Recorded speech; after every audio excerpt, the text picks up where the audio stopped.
I didn't even get a chance to set my suitcase down. The front door was hanging open, the lock splintered, wood cracked and jagged like a wound left unstitched. The living room was chaos. Drawers pulled out, cushions tossed, picture frame shattered. Our wedding photo lay face down on the floor. The glass split and a clean fracture across my face. Kelly stood in the middle of the room, arms crossed tightly over her chest, eyes rimmed red but dry. She looked at me, not startled, not relieved, just still. The cops were already inside, walking around with practice steps, radio chatter low, voices professional. One of them, a detective, older, with a worn mustache and eyes that tried to look kind, motioned for me to step outside. When I joined him on the porch, he lowered his voice. "Sir, this isn't just a burglary." My stomach knotted instantly. "What do you mean?" He looked back at the house before leaning in. "We believe your wife might be involved." "Kelly, my wife of 8 years." I stared at him, waiting for the words to make more sense than they did. Our marriage wasn't perfect. What marriage is, but we had history. We had a rhythm. We laughed. We argued. We grieved together. When I was laid off 2 years ago, she was the one who carried us through. And when her mother passed from ovarian cancer, I was there every moment she needed me. We were partners. Or so I believed. We didn't have kids. We'd tried. After 2 miscarriages. She couldn't bear the idea of trying again. I didn't push her. I thought we'd find another way to make a life. The trip to Phoenix had come up last minute. An urgent tech rollout. 2 weeks turned into 3, then 4. I called home every night. Sometimes she picked up, sometimes she didn't. I chalked it up to long work days or her needing time alone. I had no idea what was unfolding in my absence. 3 months before I left, Kelly had asked to borrow \$10,000 from our joint savings. Said she wanted to clear a credit card, maybe take a digital design course. She was always looking for a new career path. Something about it didn't sit quite right, but I said yes. We had enough saved, and I didn't want to be the kind of husband who polices money. That's what marriage was. I told myself, trust, especially when it's inconvenient. But a week later, curiosity got the better of me. I logged into our account. Not 10,000, 22. When I confronted her, she bristled, said she'd helped her cousin out with a family emergency and didn't want to worry me. I tried to believe her.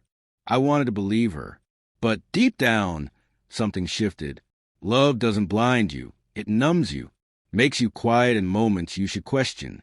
Now, standing on the sidewalk, the detective handed me a folder. Inside were photographs, receipts from pawn shops, surveillance stills, and one grainy image of Kelly entering our home 2 nights ago with a man I didn't recognize. "We believe she staged a break-in," he said. "The man with her is a known associate in several local fraud cases. We think they were looking for something specific." I swallowed hard. "Looking for what?" He shrugged. "Could be cash, electronics, or something personal. Anything you'd keep hidden." My mind reeled. A month ago, I'd started receiving anonymous texts. Strange, cryptic messages. Still trust her. Notes referencing things only someone close could know. I dismissed them as spam. Now I wasn't so sure.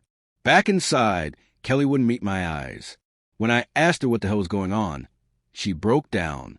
Loud, jagged sob that felt more performative than real. And maybe that's unfair. Maybe they were genuine. But nothing felt real anymore. Nothing felt solid. The next morning, I shut everything down, froze our accounts, changed every password, locked her out of every shared login. I didn't scream. I didn't accuse. I didn't beg for an explanation. I just walked out. When I told her I was getting a lawyer, she finally spoke. Asterisk. "You're really going to throw away 8 years over this?" Asterisk. I answered calmly. "You already did." She backpedaled fast. Said the man was a friend of her cousin's. Someone who needed help. Claimed she was doing a favor. Then she flipped the narrative. Said I had been distant, preoccupied with work, emotionally unavailable. I nodded, not because I agreed, but because I was done chasing a confession I didn't need. I already knew. A week later, I got an email from her attorney. She was filing for divorce. The grounds? emotional abandonment.